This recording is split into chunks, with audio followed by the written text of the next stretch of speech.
Hello everyone! We will have your advanced lesson for today in Mathematics 6 for your 6th week.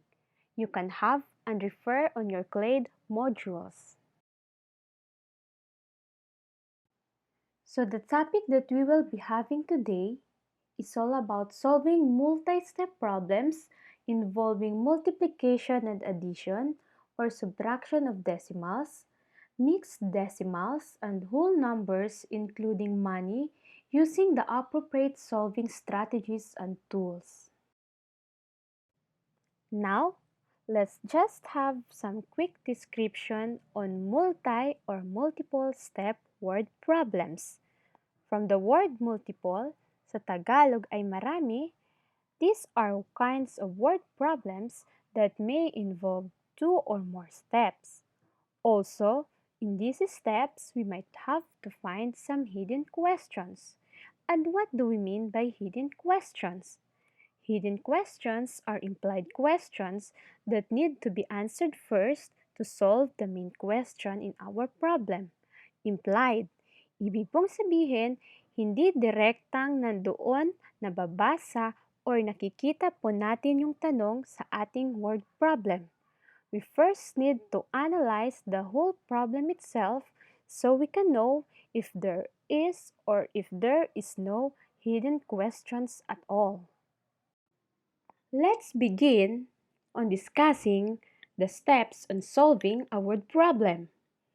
We have three major steps. Meron po tayong tatlong dapat laging tandaan. The first one is to understand the problem. You have to get to know the problem and gather some information or data about it. So, kailangan lang po nating unawain yung mga data or information na nasa ating word problem. The next one is to plan. Since you know what the problem is, it's important that you create a plan of what and how to do it. You may choose problem-solving strategies for it. For example, you may use visualization, using pictures, using a pattern, or even writing a number sentence. It's up to you. Kung saan ka mas madadalian, you can use those strategies. And the last one, or the last step, is that solving.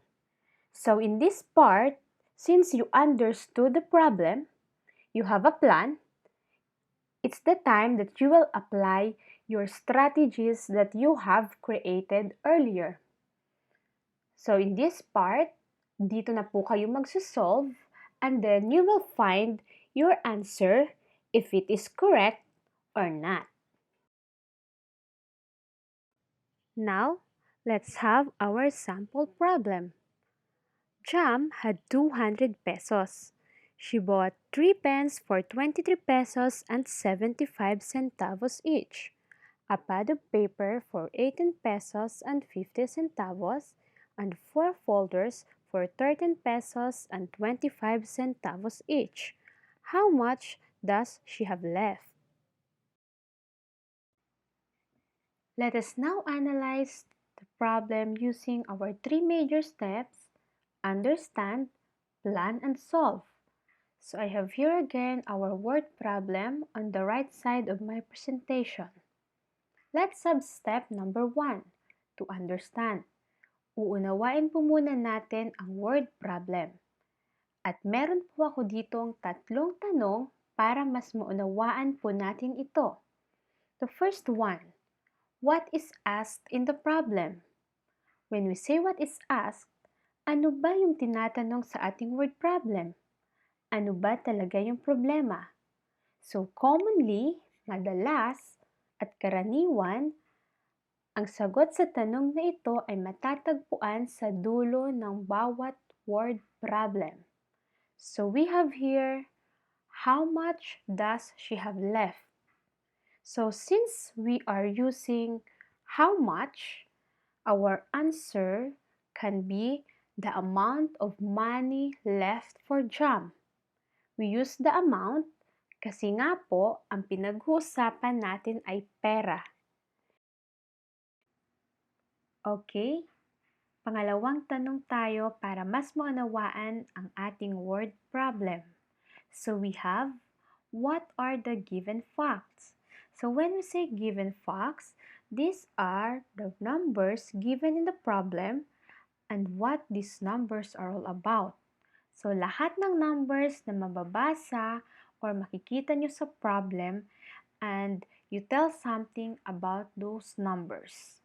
For example, in our problem, we have 200 pesos, 3 pence, 23 pesos and 75 centavos each, a pad of paper, 18 pesos and 50 centavos, 4 folders, and 13 pesos and 25 centavos each.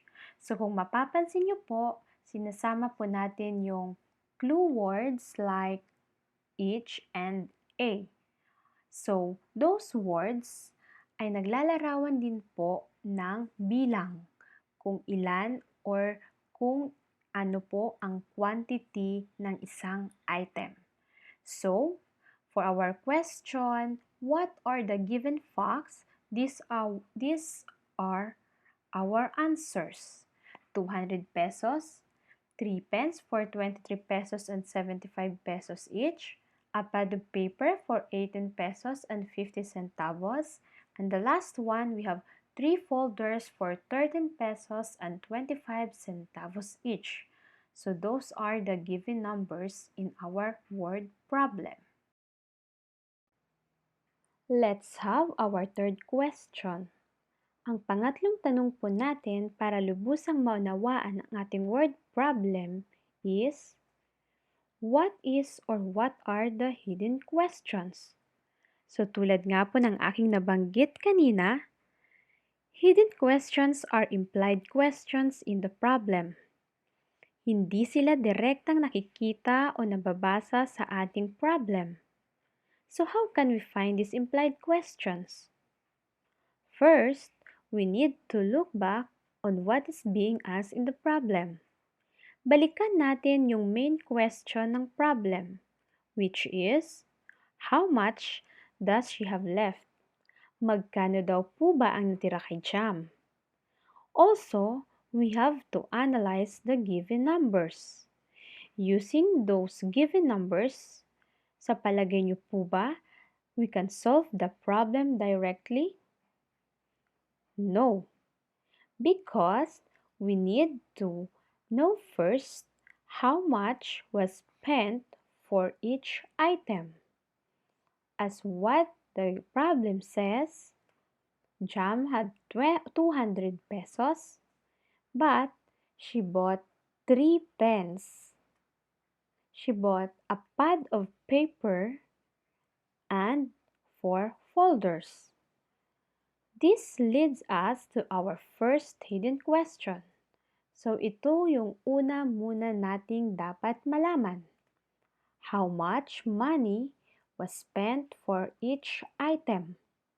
Ilan ang nagastos ni Jam or magkano ang nagastos niya sa 3 pens, a pad of paper, and 4 folders? Now, after na malaman natin kung ilan yung nagastos niya per item, is it easy for us to solve how much does she have left? Still, no, because we need to know the total amount she spent for all the items. Yes, that is our second question. Second hidden questions, I mean, how much money was spent for all the items? Kailangan po nating malaman yung kabuuang nagastos ni Jam sa tatlong items na yon, sa pens, sa paper, at sa folders. So take note, these two hidden questions are very important bago po natin masagot kung magkano po ang natira sa pera ni Jam.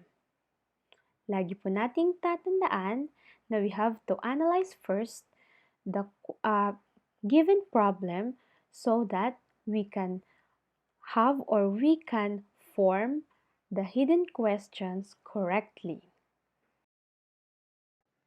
Okay, we are done with our first step, understanding the problem. Let's have our next, planning. And I have here questions. The first one is, what operation or operations shall we use to solve the problem? As what we all know, we have four basic operations. We have addition, subtraction, multiplication, and division. So how can we know what operation or operations shall we use? This time, let's go back to what is being asked in the problem. How much does she have left? Also, we have the given numbers. Let's read and analyze again the problem. So, as you read the problem, you may see some clue words or keywords that would help you decide what operation or operations shall we use. So let me present to you first some word problem keywords. So we have here the four basic operations: addition, subtraction, multiplication, and division. Makikita nyo sa baba yung mga clue words sa bawat operation. Okay, balik tayo sa ating word problem. May nakikita po ba kayong keywords? Okay, we have each. We have another each. And each is a clue word for multiplication. Another keywords. Kindly read our given information. Meron pa po bang nakikita? Okay, we have the word left. And left is a keyword for subtraction.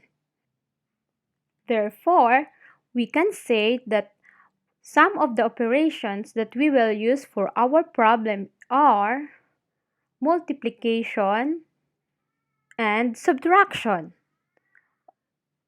So now, may naiisip pa po ba kayong operation na dapat nating gamitin? Okay, we will also use addition on this part. Bakit po? Remember, on our hidden question number 2, it was asked that we need to find the total amount of the money spent on the 3 items. Kailangan po nating malaman ang kabuuan ng nagastos ni Jam sa pens, sa pad of paper, at sa folders, which gives us the hint that we will use addition. Now that we know the operations to be used, let us proceed to our next question. Ang pangalawang tanong po natin for planning is, what is the number sentence? Dito, we will form an equation that would solve our problem. Let's go back to our identified operations. We have multiplication, addition, and subtraction. Let's also have our given numbers in the problem. Since we are talking of how much left for Jam, let's identify first the number to be subtracted from. Alamin muna natin kung anong number yung mas malaki. Since, if you are subtracting or kapag nagba-minus po tayo, kailangan mas malaking number yung mauuna. So based on the problem, we have 200 pesos. This is the money na hawak ni Jam. So we will write 200 pesos followed by the subtraction sign. Next, let's have the expenses. Alamin natin ang gastos ni Jam. As what we have, Jam bought 3 items with different quantities. Bumili si Jam ng 3 school supplies na may iba't ibang dami. And for that, we will use multiplication for the cost or for us to know the cost of each item. We will also use grouping symbols, brackets and parentheses here to avoid confusion. Gagamit po tayo ng mga ito para alam natin kung ano or kung alin ang dapat unahing isolve. Okay, let's have the first item. We have 3 pens for 23 pesos and 75 centavos. That would give us 23.75 times 3. That is the first item. Next, we will have a pad of paper for 18 pesos and 50 centavos. A pad means isa lang. Since isa lang po siya, we just need to add the cost of the paper plus 18.50. And then, the third one, we will have the 4 folders for 13 pesos and 25 centavos each. We will use again multiplication to know the cost of the 4 folders. This will give us 13.25 times 4. Now, we already have the 3 items. 23.75 times 3 for the pens, 18.50 plus 18.50 for the pad of paper, and 13.25 times 4 for the folders. We will add the 3 and then at the end, to complete our number sentence, we will write N. N represents the missing number of the answer or the answer to our problem. Lagi po nating lagyan ng N kasi hindi po siya matatawag na number sentence if it has no equal sign or the equals N. We are done understanding and planning what to do on our problem. Let's have step number 3, solving. We will use our numbers sentence. Let's have first the numbers inside our grouping symbols. Let's have 23.75 times 3. Let's multiply. 5 times 3 is 15. Write 5, carry 1 above 7. 7 times 3 is 21, plus 1 is 22, write 2, carry 2 above 3. 3 times 3 is 9, plus 2 is 11, write 1, carry 1 above 2.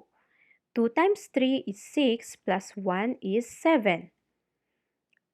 Do not forget to write the decimal point.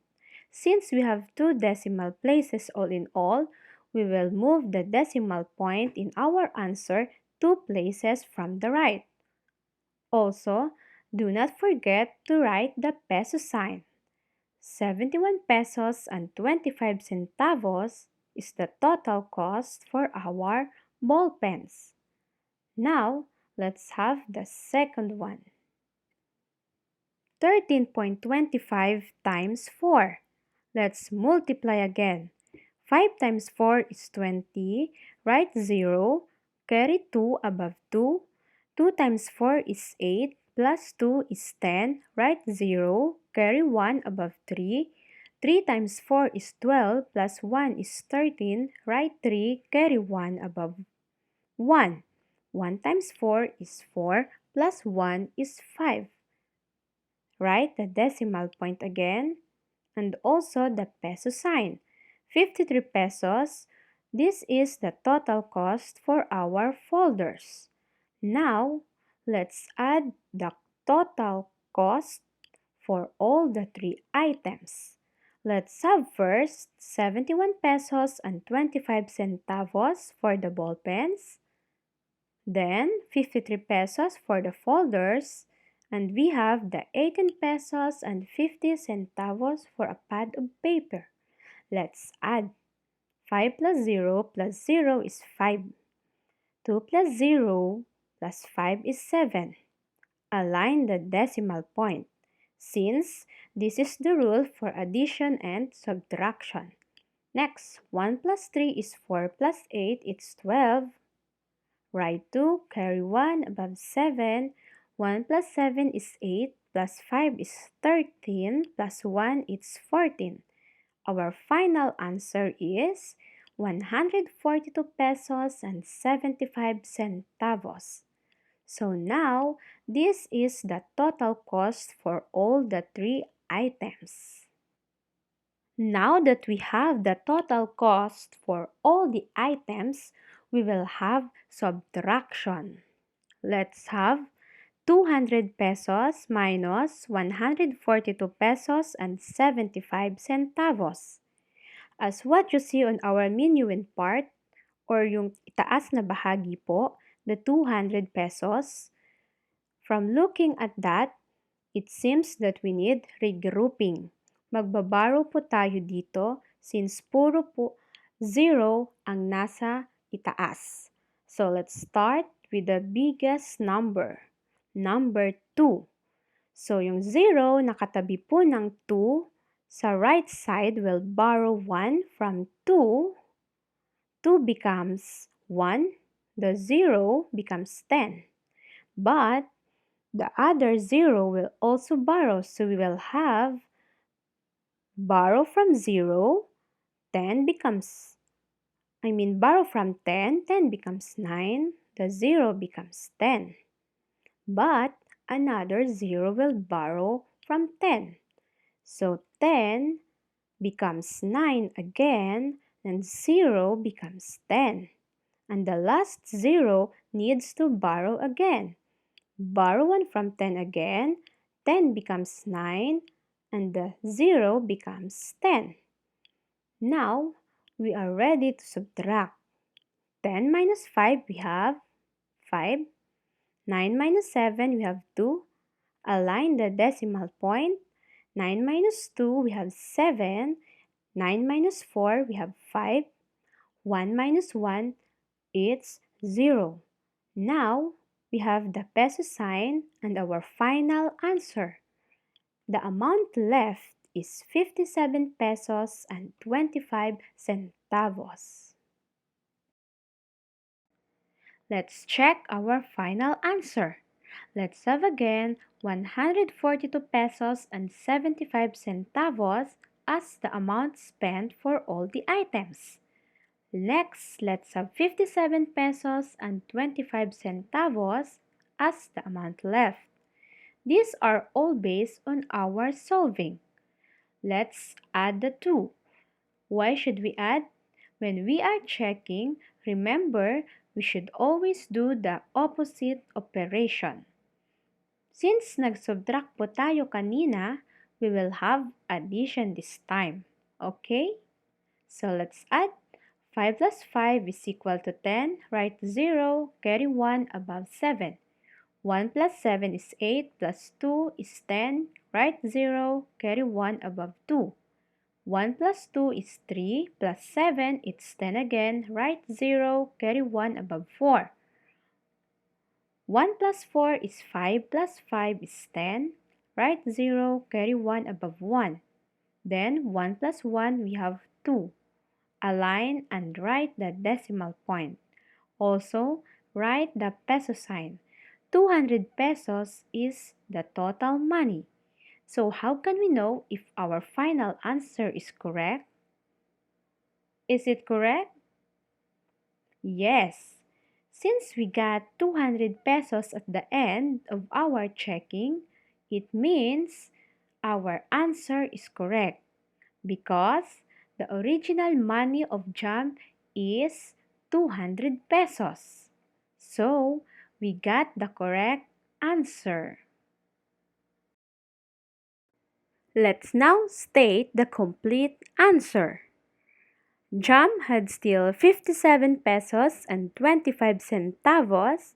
Therefore, the final answer is the amount of money left for Jam is 57 pesos and 25 centavos. Naunawaan po ba mga batang mandunong? Magaling! Let us see how far have you learned. Let's have another word problem to analyze and solve. Let's have this one. During this pandemic, Eating fruits with more vitamin C is good to your body.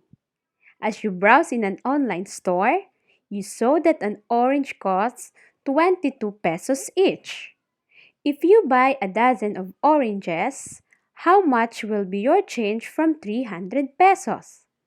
Let us analyze the word problem. Let's have the first question. What is asked in our problem? Do you have any idea what is being asked? Okay, we have the amount of change you will get from 300 pesos. Let's have the next one. What are the given facts? So, what are the given numbers that you can see in our problem? We have 22 pesos, the cost per orange, a dozen of oranges, and 300 pesos. Let's have now the hidden question. What do you think is the implied question in our problem that should be answered first? Do you have any idea? So, we will have what is the total cost for the 1 dozen of oranges. So we need to know that one first before we proceed on knowing how much will be your change from 300 pesos. The next question we have is, what are the operations to be used? So let's look for some keywords in our problem. Can you see any keywords? Okay, we have the each. The next one. How about we have change? Yes, it is also a clue word or a keywords for an operation to be used. When we say change, sa Tagalog, it means sukli. So, we have here two operations that should be used. They are multiplication and subtraction. Okay, next we have what is the number sentence? Can you write a number sentence for our problem? Let's have this one. 300 pesos minus the product of 22 pesos times 12 is equal to n. Saan po kaya natin nakuha yung 12?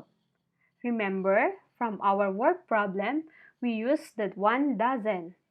As we all know, 1 dozen is equal to 12 pieces. Isang dosena ay merong 12 na piraso. Next, let's have the last question. We have, what is the final answer? So let us solve in this part. We have 22 pesos times 12. Unahin po muna ulit natin kung ano yung nasa loob ng grouping symbols.